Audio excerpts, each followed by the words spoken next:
A gente tem feito a série Respire, que nós temos falado sobre como encontrar uma espiritualidade saudável para uma cultura caótica, uma cultura de tanta correria, de tanta loucura, e como que a gente tem um jeito de viver, o jeito de Deus. E a gente tem falado, pensado no ritmo de Jesus. A gente cantou aqui que Jesus trouxe o reino de Deus. E se o reino de Deus já chegou, alguma coisa tem que mudar. Alguma coisa tem que mudar, e verdadeiramente mudou. E a gente tem refletido como Jesus nos ensina a... Deixa eu só ver, que eu acho que eu botei o último slide aqui, deixa eu voltar aqui. Como Jesus nos ensina a viver no ritmo que Ele quer para nós. Aí você fala, né? Eu sempre penso nisso, né? Tem sempre falado, poxa, mas Jesus viveu há 2000 anos atrás, o mundo hoje é outro completamente diferente. É claro que o mundo hoje é completamente diferente, os desafios são outros. Mas, ao mesmo tempo, os princípios dos desafios são os mesmos. E a gente tem visto isso semana a semana. Como que a gente pode aprender com Jesus? Qual é o ritmo que Jesus tem para nós? O ritmo que Jesus quer para nós? E a gente tem falado sobre esses hábitos espirituais que são necessários para uma vida saudável espiritualmente. Eu sempre tenho dito aqui, e vou repetir mais uma vez, não adianta você achar que você vem no culto de domingo. Semana passada a gente falou que até o culto de domingo tem ficado para trás. A pessoa vem, obrigado, Xi. A pessoa vem num domingo, falta 2, vem no outro, falta 3. A gente falou sobre a falta de compromisso, como que o domingo virou um dia secularizado, como que o dia de cultuar virou um dia qualquer. Uma pessoa me mandou no Instagram, eu gostei muito do comentário desse meu querido amigo Rodolfo, lá do Palavra Encanto de Campinas. Ele falou assim, o domingo começou a virar um dia secularizado, na minha opinião, e eu concordo com ele, quando o comércio passou a operar normalmente no domingo. Os shoppings começaram a abrir, as lojas começaram a abrir, as pessoas que trabalham nesse tipo de comércio têm que trabalhar, e aí folga na segunda, folga no sábado, folga na quarta, mas domingo está trabalhando. E a gente começou a achar, vai no shopping domingo, vamos ver, tem uma loja, tem cinema, vamos ver. E a gente começou a tratar o domingo como um dia qualquer, como se fosse mais um dia. E a gente tem falado sobre esses hábitos. O dia de adoração do Senhor. Quer dizer que eu tenho que ficar trancado dentro de casa? Não, claro que a gente falou sobre isso semana passada. Mas é um dia da gente refletir mais, da gente orar mais, da gente colocar uma prioridade. A prioridade é estar com o povo de Deus, adorando ao Senhor. E a gente tem falado de todos os hábitos. Eu espero que vocês estejam aí praticando aqueles hábitos que a gente falou, está lá no nosso Instagram também, que são difíceis, né? A gente esquece, é complicado, é uma luta. Mas a gente precisa lutar, batalhar. O Adilton tem malhado lá todo dia. Eu e o Stanley, a gente só de ver a foto dele malhando, a gente é abençoado. Aí, ontem o Stanley já melhorou. O Stanley desceu ontem com a roupa da academia, tirou uma foto, mandou para o Adilton e subiu. Mas já foi um primeiro passo. Já foi abençoado. A gente precisa crer que a gente vai melhorando. Uma hora ele pega no aparelho, uma hora ele faz o exercício, né? A gente vai treinando o coração. E a gente tem falado, né, que uma coisa desses hábitos eu tenho batido isso aqui nessa tecla, é a limitação. Eu não preciso fazer tudo que tem disponível. Eu não consigo fazer tudo que o mundo oferece. Eu não vou assistir todos os filmes, eu não vou ler todos os livros, eu não vou em todas as festas, eu não vou participar de todos os eventos, eu não vou conseguir trabalhar em todos os departamentos, eu não vou responder todos os e-mails, eu não vou responder todas as mensagens, eu não tenho que estar em todos os grupos. É limitação, entender o que Deus tem para nós. E hoje eu quero colocar uma nova palavra, que é a palavra expectativa. Os hábitos geram duas coisas. A consciência da nossa limitação. Sou uma criatura, eu tenho uma energia finita, eu tenho um corpo finito, eu tenho anos finitos, enquanto eu estiver aqui, enquanto você estiver aqui. Mas, ao mesmo tempo, eu tenho que ter, esses hábitos geram em nós uma expectativa. O povo de Deus, intrinsecamente e na sua essência, deve ter o que se chama, na tradição da igreja, uma esperança que é diferente da esperança do mundo. Na verdade, o mundo, e eu não falo mundo, um lugar, o mundo, eu falo de uma era, de um pensamento que permeia a nossa sociedade, não tem esperança. Esperança na eternidade, esperança no futuro. O mundo vive o hoje, o mundo vive o agora. O grande lema dos nossos dias é o tal do carpe diem, que no primeiro momento até parece cristão o carpe diem. Você fala, nossa, que legal, é aproveitar o hoje, é desfrutar do hoje. Mas a gente começa a aprofundar nesse pensamento, a gente começa a entender que não é cristão. Porque o carpe diem Vive o hoje o máximo que você puder, não pensa no amanhã. Não pensa nas consequências. Viva o hoje como se não houvesse amanhã. E a vida cristã é o contrário. Aproveita o hoje. O Eli Soares gravou uma música muito bonita. Ele falou assim: eu agradeço pelo presente, porque o passado já foi e o amanhã não me pertence. Viva o hoje, chama a música. Viva o hoje. Porque o ontem já foi, o amanhã não nos pertence. Essa é uma verdade. Só que a gente crê na eternidade, a gente crê na vida eterna, a gente crê que nós estamos juntando tesouros aqui na terra para viver uma vida com Deus. Então a gente vive como se houvesse o amanhã. Diz o grande hino cristão que porque existe o amanhã, a gente crê, a gente não tem medo do amanhã porque ele vive. Porque existe um amanhã porque ele vive. Então a nossa expectativa tem que estar alinhada. E aí na última semana nós falamos sobre o Shabat, nós falamos sobre o descanso, o sábado. E eu disse que o Shabat, o descanso, ele é subversivo no mundo que prega a falta de descanso, que prega você estar ligado o dia inteiro, você estar conectado o dia inteiro. O Shabat vai contra as estruturas do sistema que controla o nosso mundo. Por isso eu disse que ele é uma resistência àquilo que o mundo quer consumir da gente, tirar nossa alma, tirar nossa energia, tirar tudo que a gente tem. E a gente descansa em Deus. Quando a gente descansa, eu estou dizendo, eu confio em Deus. Ele é o dono da minha vida, Ele é o dono dos meus dias, Ele é o dono daquilo que eu faço. Eu não descanso porque eu não tenho o que fazer. Eu não descanso porque é gostoso. Eu descanso porque eu preciso descansar, porque o meu Deus me ensinou a descansar, me mandou descansar. E eu vivo a vida para Ele. É essa consciência de que a nossa vida pertence ao Senhor. E aí no texto de Mateus 12, que a gente leu semana passada, ficou claro para nós que Jesus não era contra o descanso. Jesus não era contra o sábado. Mas espera aí, o texto fala que ele não guardou o sábado. Ele fez uma coisa que não podia no sábado. Ele era contra a religiosidade que imperava no sábado. Ele era contra a escravidão que tomou conta dos corações, que era mais importante eu guardar o sábado do que fazer o bem. Era mais importante eu guardar o sábado e deixar do que dar comida para alguém que está morrendo de fome. E aí Jesus disse, vocês estão com a escala de valores erradas. O sábado é importante, o sábado é sagrado, até os dias de Jesus era sagrado, o sábado foi instituído por Deus, mas acima do sábado está a misericórdia, acima do sábado está o amor, acima do sábado é o que no direito se chama o espírito da lei. Acima da lei tem um espírito da lei. A lei é fria, a lei é cruel, a lei escraviza. Mas quando você entende o espírito, Jesus disse, não é o sábado que existe para o homem, mas o homem que existe para o sábado. E eu sou o Senhor do sábado. Querendo dizer que ele cumpriu o sábado e ele encontrou descanso para nós, que nós nunca poderíamos encontrar. A nossa alma descansa porque ele morreu por nós, porque ele ressuscitou por nós, porque ele está à direita de Deus Pai por nós. A gente descansa porque a gente não precisa fazer nada para ser salvo. Eu simplesmente preciso aceitar a salvação que vem pela graça de Deus. A gente descansa porque a gente sabe que ele fez o que nós não poderíamos fazer. Então Jesus era sempre contra a interpretação legalista. E hoje nós vamos ler o texto de Mateus 9, do 14 ao 17. A gente vai abrir aqui, se você trouxe sua Bíblia, você pode abrir também. Mateus 9, do 14 ao 17. Aonde nós vamos falar sobre as disciplinas espirituais. O que é disciplina espiritual? Disciplinas espirituais são práticas que a igreja cristã faz durante toda a sua história. São práticas que nós temos textos de monges do século III, do século IV.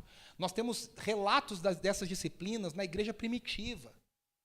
O povo de Deus sempre praticou essas disciplinas espirituais. Aliás, eu já quero começar dando uma aulinha de gramática, não de gramática, de semântica aqui, da etimologia das palavras. Disciplina é a mesma raiz no latim da palavra que dá origem a discípulo. Discípulo é aquele que aprende.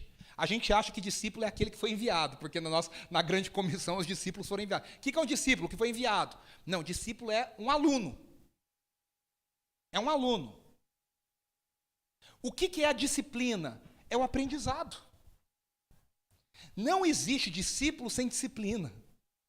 Não tem como ser aluno sem aquilo que você aprende. O aluno aprende algo, o aluno vive algo. Nos dias de Jesus, o que fica mais claro é que o discípulo não era quem ia numa universidade, era quem andava com alguém para aprender com aquele alguém. Era andar nas pegadas do mestre, era andar junto com o mestre, era estar junto com a pessoa. E Jesus ficou 3 anos da vida dele andando com 12 perdedores aos nossos olhos, ensinando a eles como eles deveriam viver. E a igreja, depois que Jesus se ausentou, depois que Jesus voltou aos céus, e nós aguardamos a sua volta, a igreja tem praticado essas disciplinas espirituais desde o início. Aí no mundo de hoje a gente tem aquela cabeça, né?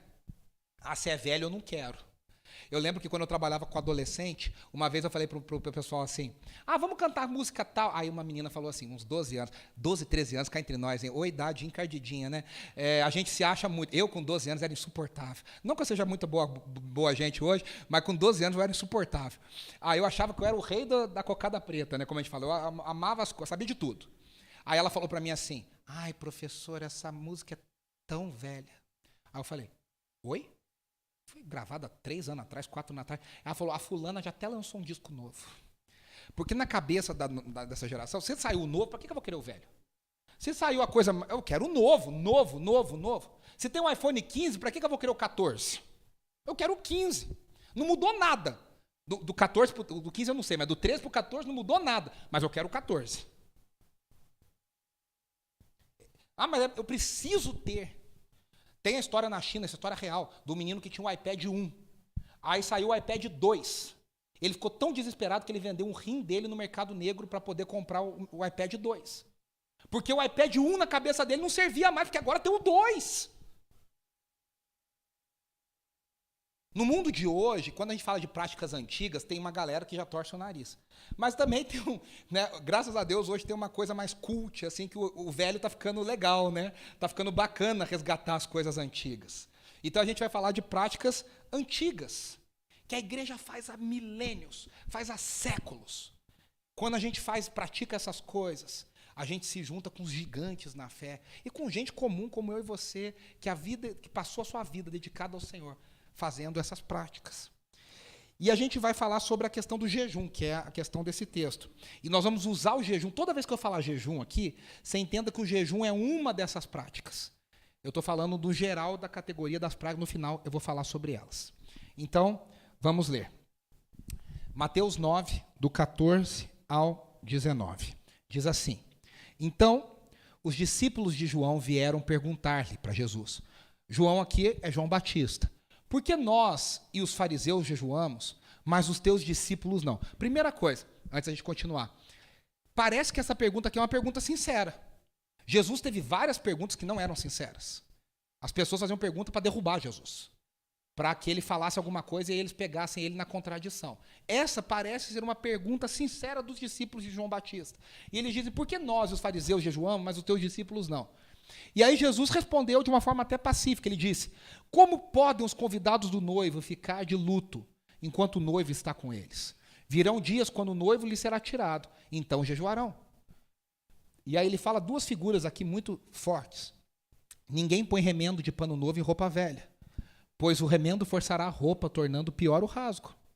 Nem se põe vinho novo em vasilha de couro velha. Se o fizer, a vasilha arrebentará, e o vinho se derramará, e a vasilha se estragará. Ao contrário, põe-se vinho novo em vasilha de couro nova, e ambos se conservam. Primeira coisa que a gente vai ver aqui. As disciplinas espirituais não devem ser manifestações vazias de religiosidade. Mais uma vez, Jesus não é contra o jejum. A Bíblia, a gente falou sobre isso. Mateus capítulo 4 diz que Jesus jejuou no início do seu ministério 40 dias. E você pode ter certeza que não foi a única vez que Jesus jejuou. Jesus não era contra o jejum. Jesus era contra a religiosidade que permeava o jejum. Por quê? O que acontece? O Antigo Testamento, a Torá, a lei, não estabelece nenhuma regra para o jejum. Não tem em Levítico, não tem em Número, não tem. Assim, faça jejum tal dia, a não ser num único dia no ano chamado Dia do Perdão. Dia do Yom Kippur, o dia mais sagrado do ano no calendário judaico, que era o dia do perdão dos pecados, onde o sumo sacerdote entrava no Santo dos Santos, apresentando-se diante de Deus em nome do povo. Nesse dia o povo de Israel jejuava, todo o povo deveria jejuar. Fora isso, não havia uma regra. Mas, historicamente, quando a gente lê o Antigo Testamento, em algumas situações o povo jejuou. Quando? Principalmente quando era uma situação de lamento, de tristeza, de falta. Então, no exílio, o povo jejuava. O povo está cativo, jejuava. Houve morte, havia jejum. Havia pedido por cura, jejuava. Era um pedido, era uma união com esse estado de lamento, com esse estado de tristeza, com esse estado de que algo está errado. Então eu jejuo para lamentar essa situação. Era como o povo fazia, né? O povo de Israel colocava cinza sobre a cabeça para dizer, olha, eu estou em tristeza, eu estou em luto, eu estou no momento de... Usava pano de saco para dizer, eu não vou usar roupa bonita, eu não vou me arrumar, eu vou aqui lamentar. E o jejum fazia parte dessa prática. Como que Daniel jejua? O famoso jejum de Daniel, que o pessoal até fala, o que pode, o que não pode, fruta, legume, verdura e tal. Esse jejum para mim é difícil, né, Fábio? É difícil. Fruta e legume, Jesus amado. Mas Daniel jejuou por quê? Porque ele era escravo em terra estranha. Ele não queria, ele estava comendo de uma comida, de uma cultura que não era a cultura dele. O que Daniel estava dizendo é o seguinte, eu estou aprendendo a língua desse povo, eu estou aprendendo a sabedoria desse povo. Cá entre nós, os babilônios eram muito inteligentes. Tinha uma cultura avançadíssima, uma ciência avançada. Eu estou aprendendo. E Daniel aprendeu tudo isso, mas ele dizia, eu não quero contaminar o meu coração com isso. O que ele fazia? Ele jejuava para lembrá-lo que ali ele estava em terra estranha. Para dizer, eu não vou ficar confortável aqui. Porque a gente é assim, né? Às vezes a gente vai para um lugar que a gente não quer, aí você fala, não quero, não gostei, não sei o quê. Passa um pouquinho e você já começa, até que não é tão ruim assim. Até que, passou 2 meses, você está em casa. Você já está acostumado, o que te incomodava não te incomoda mais. Daniel queria dizer o seguinte, eu quero me manter estrangeiro em terra estranha. Eu quero que o meu coração se lembre que eu não pertenço a esse lugar. Embora eu vá trabalhar nesse lugar. Ele abençoou aquele lugar, ele foi bênção naquele lugar. Mas ele sabia, ele não pertencia àquele lugar. Só que aqui nós vemos que o que aconteceu foi que, da mesma forma que ele respondeu sobre o sábado, Jesus está apontando uma forma vazia de religiosidade que o jejum pode tomar. Ele está dizendo, eu não sou contra o jejum, eu sou contra a manifestação religiosa. A lei pela lei, o ritual pelo ritual, a prática pela prática. Aí não. Por quê? João Batista jejuava. E os fariseus, veja só, criaram nas leis dele, eu já disse para vocês, os fariseus criaram 632 leis em cima da lei do Antigo Testamento. Só do sábado eles tinham 29 categorias de definição de trabalho. E para o jejum eles disseram, o dia de jejuar é 2 vezes por semana. A gente jejua às segundas e quintas. Então, toda segunda e toda quinta, os fariseus jejuavam. E não contentes em jejuar, porque cá entre nós, o legalista nunca fica feliz em cumprir a lei. Ele quer culpar o outro que não cumpre. Ele quer dizer para o outro, eu jejuo, você não. Eu jejuo 2 vezes por semana, você não. Só que veja, a lei mesmo não dizia que devia jejuar 2 vezes. Eles criaram uma lei e eles culpavam os outros por não seguirem a lei que eles criaram. Então, eles se achavam mais santos do que o resto do povo. E isso fica muito claro nesse texto aqui de Jesus, em Mateus capítulo 6, no Sermão do Monte. A gente vai ler aqui rapidinho, Mateus 6, no 1, do 5 ao 8, do 16 ao 18. Jesus diz assim, no Sermão do Monte, tenham cuidado de não praticar suas obras de justiça diante dos outros, para serem vistos por eles. Jesus está condenando o que os fariseus faziam. Se fizerem isso, vocês não terão nenhuma recompensa do Pai Celestial. Aí ele continua lá no versículo 5. E quando vocês orarem, não sejam como os hipócritas. Ele já diz que os fariseus são hipócritas. Eles gostam de ficar orando em pé nas sinagogas e nas esquinas, a fim de serem vistos pelos outros. Eu asseguro que eles já receberam sua plena recompensa. Né? Talvez alguém fale, nossa, que pessoa de oração. Eu tenho um amigo, a gente é muito amigo há 20 anos, e a gente frequentou vários congressos e conferências de adoração junto. E tinha um que a gente ficava vários dias. E no último dia, a gente já estava assim, cansado, porque à madrugada a gente ficava conversando. Talvez você não consiga imaginar que eu gosto de conversar, mas eu ficava ali conversando um pouquinho, bate-papo, e a madrugada passava, a gente não dormia. Chegava às 7 da manhã, tinha que ter café e o dia inteiro de aula e conferência. Aí no último dia a gente já estava assim, pregado. E aí minha querida amiga Nívia Soares foi ministrar louvor. E a Nívia está lá, cantando, e ministrando, e cantando, e ministrando. E esse meu amigo, Rian, ele deitou no chão para se prostrar, para orar. Só que ele está lá deitado, e eu estou assim olhando, falei, rapaz, ele está demorando ali. E a namorada que virou esposa, na época era namorada, falou assim, sem brincadeira, ela chegou para mim e falou assim, Renato, eu orei tanto para Deus me dar um namorado de Deus. Olha que menino maravilhoso. Ele está orando aqui, ele é quebrantado, ele é adorador. E eu falei, Camila, tem alguma coisa errada, ele está há muito tempo deitado. Ela falou, não, ele está orando. Eu falei, pera só um pouquinho. Aí eu fiz assim, ó, Rian. Aí ele estava dormindo no chão, porque ele estava cansado. Às vezes a gente tem uma aparência, a gente fala umas palavras difíceis, e as pessoas olham e falam, nossa, que homem de Deus. O que eu acho sempre estranho é que nesses homens e mulheres de Deus, sempre assustam. No meio pentecostal tem muito disso. Fulana nem chega perto dela, que Deus fala com ela e conta tudo. Mas por que você vai ter medo? A pessoa de Deus ela tem que aproximar, não afastar os outros. Eu sempre acho isso. Quando a pessoa ela acha que ela é de Deus, mas ela afasta os outros, não é de Deus. E Jesus está falando isso, né? Esses caras gostam de se mostrar. Aí ele diz, mas quando você orar, vá para o seu quarto. Feche a porta e ore ao seu pai. Jesus não está falando que só houve oração de porta fechada. Ele está dizendo, não se mostre. Que está em secreto. Então, seu pai que vem em secreto o recompensará. E quando orar, olha o que ele diz, não fiquem repetindo sempre a mesma coisa, como fazem os pagãos. Eles pensam que por muito falarem serão ouvidos. Não sejam iguais a eles, porque o seu pai sabe do que vocês precisam, antes mesmo de o pedir. Agora veja o que ele diz sobre o jejum. Quando jejuarem, não mostrem uma aparência triste como os hipócritas, pois eles mudam a aparência do rosto a fim de que os outros vejam que eles estão jejuando. Eu digo verdadeiramente que eles já receberam sua plena recompensa. Ao jejuar, arrume o cabelo e lave o rosto, para que não pareça aos outros que você está jejuando, mas apenas a seu pai que vem em secreto, e seu pai que vem em secreto o recompensará. Jesus está dizendo uma coisa, a gente pratica essas coisas não para se mostrar mais espiritual para os outros. A gente faz para que Deus veja o nosso coração, e para que Deus olhe para nós, e para que a gente se pareça mais com Deus. Então está jejuando, faz cara boa, não conta para ninguém, lava o rosto, não fica, não posso. Tem gente que jejua e vai na churrascaria para falar, não vou comer, desculpa. Todo mundo fala, que dó, coitadinho, meu Deus, está jejuando.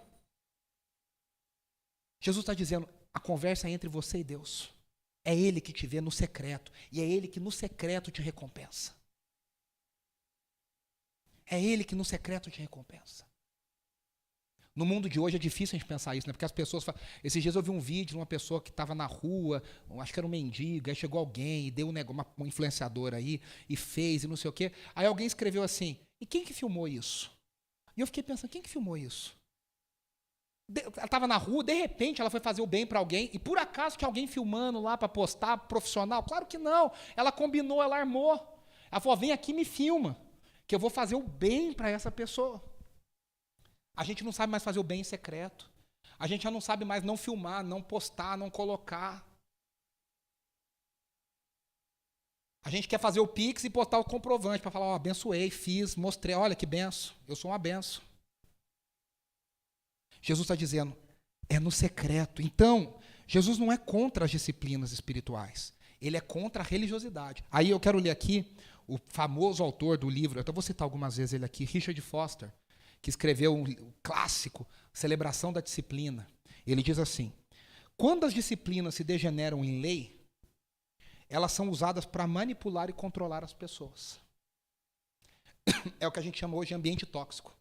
É aquela igreja que fala, você tem que jejuar aqui, você tem que fazer isso, você tem que dar ali, você tem que fazer aquilo. Controla a vida da pessoa, manipula a pessoa. Se a pessoa não faz, está fora da bênção, abriu brecha, ela vai ser amaldiçoada, ela vai acontecer alguma coisa. A gente já viu esse filme. Tomamos ordens explícitas e as usamos para aprisionar outros. O resultado da deteriorização das disciplinas espirituais é orgulho e medo. Orgulho por parte de quem pratica e medo por parte de quem é alvo da nossa acusação. As pessoas vivem com medo. Se você já viveu, infelizmente, nesses ambientes, você sabe do que eu estou falando. Eu já falei isso. Eu tinha tudo para ser uma criança oprimida quando cristão pequenininho. Não usa a roupa daquilo, não usa o perfume do quê, não toma aquilo, não vai ali, não fala com não sei quem, não escuta isso. O cristão que não dá o dízimo, que o gafanhoto vem roubar a bênção dele. O devorador vai assaltar a casa dele. A pessoa vive com medo. Aí ele fala, o orgulho domina porque chegamos a crer que somos o tipo certo de pessoas. E a gente não é o tipo certo de pessoas. Então, olha só que interessante. Ao longo da história da igreja, a prática do jejum foi adotada. O Didaquê é um documento do 1º século. Ele fala assim, não deixe que o seu jejum seja igual ao dos hipócritas, porque eles jejuam às segundas e quintas, mas faça o seu jejum às quartas e sextas. Aí você fala, pô, mas ele está dando outro dia. Eles estão dizendo, vamos fazer diferenciado, vamos mostrar que o nosso jejum não é igual ao deles, que a gente tem uma razão para crer. Mais tarde, no século V, o bispo Epifânio escreveu assim, quem não sabe que o jejum de quarta e sexta são observados por cristãos em todo o mundo? Ou seja, é uma prática que a igreja tinha no V século.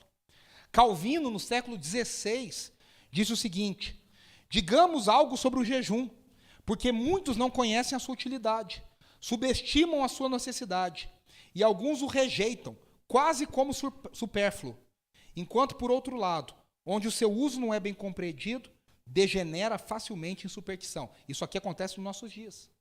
Você já viu, talvez você já tenha feito, eu certamente já fiz. Quando falta ensino, vou jejuar para Deus me dar um emprego novo.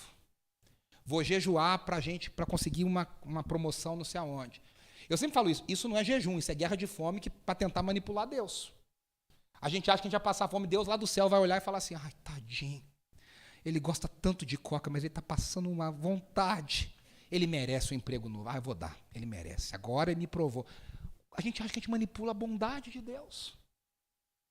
E isso está aqui desde o século XVI, documentado por Calvino. Aí ele diz assim, o jejum santo e legítimo tem 3 fins.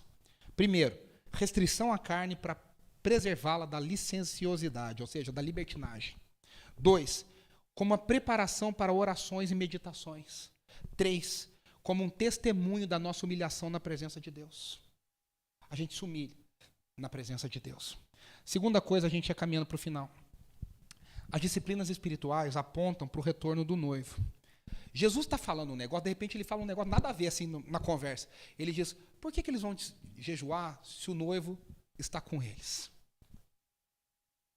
A ideia de Jesus é a seguinte, primeira coisa, quando ele diz que o noivo está com ele está dizendo, Deus está visitando o seu povo. Várias vezes no Antigo Testamento, Israel é comparada à noiva de Deus. Deus é o marido. Isaías 54 diz, o seu Criador é o seu marido. Em Oséias, Israel é a esposa infiel e Deus é o marido fiel. Quando Jesus diz, o noivo está visitando, na cabeça de todos ele está dizendo, Deus está visitando o seu povo. E havia uma expectativa chamada expectativa messiânica que Deus viria visitar o seu povo. O noivo viria visitar a sua noiva. Quando ele diz que ele é o noivo, ele está dizendo, eu sou o escolhido, eu sou o esperado, eu sou aquele que vocês aguardavam. Só que eu sou muito diferente do que vocês esperavam. E aí ele pega para a ideia da festa. Se o noivo está na festa, a gente não jejua. Ninguém jejua em dia de festa. Ninguém começa dieta na semana do Natal. Ninguém faz dieta no Réveillon. Não, estou começando um jejum hoje, que de Réveillon. Ninguém faz isso. Você começa no 1º de janeiro, se for o caso. No dia 31, ninguém faz. Vamos falar a verdade? Já chegou finalzinho de novembro, você já empurra a dieta para o ano que vem. Vamos falar a verdade? Você fala, pô, 30 de novembro não vou começar dieta nenhuma, o Natal está aí. Vou começar 1º de janeiro. Não falei o ano, 2. Né? 2 de janeiro do Senhor, amém. A gente começa. Entendeu? Então, Jesus está dizendo, por que eles vão jejuar se eu estou aqui na festa, na alegria, a banquete, a alegria no reino? Jesus de novo está apontando, o jejum é uma humilhação, o jejum é para lamento. Quando tem festa, aí Jesus fala um negócio que deixa eles mais com o cabelo em pé. Ele fala, eles vão jejuar quando o noivo for tirado. Aí, peraí, que história é essa que o noivo vai ser tirado? Porque Israel esperava o noivo que viria e ficaria. Agora Jesus diz, o noivo veio, a festa começou, o reino de Deus chegou, mas o noivo vai ser tirado. Jesus começa a predizer a sua morte, a sua ressurreição e a sua subida aos céus de novo. Aí ele diz, enquanto o noivo não está, aí eles jejuam, aí eles se lamentam, aí eles esperam. O que Jesus está dizendo? Existe uma ordem para nós como igreja, porque Jesus ainda não voltou. Nós ainda o aguardamos, nós ainda esperamos a sua volta. Que ele diz, quando eu não estiver, aí vocês jejuam. Para quê? Para dizer, preparar o coração na expectativa de que ele volte. Para que o nosso coração se lamente que ele ainda não voltou. Para que a gente não se sinta confortável demais nesse mundo, como Daniel poderia se sentir confortável demais na Babilônia. Cá entre nós, a Babilônia é mais confortável, a cadeirinha é melhor, a comida é melhor, as ruas são mais limpas, o povo é mais educado. Tem gente que fala assim, Jesus vai voltar. Lá dentro do coração você pensa, tomara que demore bastante, porque aqui está bem gostoso. Mudei de casa, fiz uma reforma na cozinha, meu sofá é uma delícia, tem Netflix, está tudo bem. Os cuidados desse mundo, os prazeres desse mundo, vão tirando a nossa vontade. Jesus está dizendo, aí vocês jejuem para lembrar o coração de vocês, que vocês não pertencem aqui. Aqui não é o lugar final de vocês, aqui não é o destino final de vocês. Por isso que a gente jejua, por isso que a gente ora, por isso que a gente pratica a meditação, a solitude e as outras disciplinas que eu vou falar agora. Para lembrar o nosso coração, a gente espera o retorno do Rei. A gente não pertence a este lugar. Nós temos um destino final que não é esse aqui. Então a gente jejua para lembrar que o noivo um dia vai voltar. E quando ele voltar, a gente não jejua mais, porque aí vai ser festa eternamente. Vai ser festa eternamente. Há uma dor, há um anseio dentro de cada cristão, ou deveria haver uma dor dentro de cada cristão. Jesus ainda não voltou. O mundo ainda não foi redimido. Ainda há injustiça, ainda há falta de misericórdia, ainda há morte. A gente tinha que ter uma dor dentro de nós para dizer, está errado. Está errado. Um inconformismo dentro de nós. Nós aguardamos a volta de Jesus. E aí Jesus termina nos versículos 16 e 17 para dizer o seguinte, além dessa mudança pessoal, tem que ter uma mudança estrutural. Quando Jesus fala do remendo velho na roupa nova e do vinho novo na vasilha velha, ele está dizendo o seguinte, a estrutura do judaísmo não pode conter o reino de Deus. Se o reino de Deus cair no judaísmo, ele vai arrebentar o judaísmo, como arrebentou. Ele está dizendo, a mensagem nova do reino requer uma nova estrutura de reino. A mensagem da graça de Deus requer novas estruturas. O novo de Jesus está dizendo o seguinte, o reino requer uma nova forma de jejuar. O reino novo requer uma nova forma de orar. O reino novo requer uma nova forma de meditar na palavra. O reino novo requer uma nova forma de estar com Deus e se relacionar com Deus. A começar na oração que nós cantamos. Os judeus nunca orariam um Pai Nosso. Jesus no Pai Nosso matou metade do povo que ouvia ele. Como eu vou chamar Deus de Pai? Lembra da dona Bela, da escolinha do professor Raimundo, que ela caía desmaiada? Que ela fala, ele só pensa naquilo. Metade do povo já caiu desmaiado. Metade do povo já caiu desmaiado. Pai Nosso, como ele chamou Deus de Pai? Ele está maluco. Jesus está dizendo, o que eu trago... Jesus mudou tudo. João capítulo 4, ao mesmo tempo que ele cumpriu tudo, ele ampliou tudo. Agora vocês não vão adorar nem nesse monte, nem em Jerusalém. Nem no templo, porque agora os verdadeiros adoradores adorarão o Pai em espírito e em verdade. Jesus está dizendo, há um novo tempo. Há uma nova forma de se relacionar com Deus. Há uma nova forma de estar com Deus. Há uma nova forma de ser povo de Deus. Então ele está dizendo, as estruturas do judaísmo não vão aguentar o reino de Deus. E não é do judaísmo, qualquer religião. A religião não aguenta a estrutura do reino de Deus. Hoje, as estruturas religiosas não aguentam o reino de Deus. O reino de Deus é muito maior que as nossas estruturas religiosas. O reino de Deus é muito maior que o nosso legalismo. O reino de Deus é muito maior do que a nossa tentativa de manipular as pessoas com a religião. O reino de Deus é muito maior. As estruturas antigas não vão conseguir suportar. O vinho novo demanda o jejum novo. O John Piper escreve assim, o grande pregador e autor John Piper, ele escreve assim. Aliás, eu quero indicar até um livro do John Piper, a gente não tem aqui, mas acho que é da editora, eu não sei se é da Cultura Cristã ou se é da editora Fiel. Chama Fome por Deus, que ele ensina sobre o jejum. É um livro maravilhoso do John Piper. Ele diz assim: o grande, central e decisivo ato de salvação para nós, hoje é passado, não futuro. Jesus já fez. E com base no trabalho passado do noivo, nada voltará a ser o mesmo. O vinho é novo, o sangue já foi derramado, o cordeiro já foi morto, a punição dos pecados já foi executada, a morte já foi derrotada, o noivo já ressuscitou, o Espírito já foi enviado, o vinho é novo.